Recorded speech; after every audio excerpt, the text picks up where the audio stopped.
सगळ्यांना आज मला घालायचं होतं पुरण, कारण आज होती गौरीपूजा. त्यामुळं मी सगळ्यात अगोदर आंघोळ वगैरे करून घेतलेले. तर 5 वाजता उठली होती मी. त्याच्यानंतर लगेच पुरींचा डब्बाही केला, कारण आज पुरींची स्कूलही होती. त्यामुळं मी लवकर उठून अगोदर टिफिन करून दिला आणि त्यांना स्कूलमध्ये पाठवलं. त्यानंतर मी इथं पुरणासाठी डाळही घातली. डाळ तिकडे शिजते तोपर्यंत मी बाकीचे कामं करून घेणार आहे. तर इथं मी सगळ्यात अगोदर चहा करून पिला आणि त्यानंतर आमटीची तयारी करून घेतली. वाटण वगैरे वाटून घेतले. त्यानंतर पुरणासाठी गुळही चिरून घेतलेला आहे आणि तिकडं माझा कुकरही होतोय. तोपर्यंत मी देवपूजाही करून घेतलेली आहे.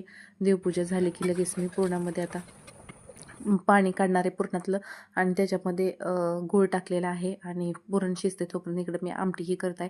बघू शकता आमटीला एकदम छान असा कड आलेला आहे. त्याच्यानंतर मी लगेच पोळ्याही करून घेतलेल्या आहेत आणि त्यानंतर लगेच मी आरतीही केलेली आहे. आरती झाल्यानंतर नैवेद्याचं ताटही केले आणि गणपती बाप्पाला ते नैवेद्य दाखवलाही. तर तुम्हाला जर व्हिडिओ पूर्ण पाहायचा असेल तर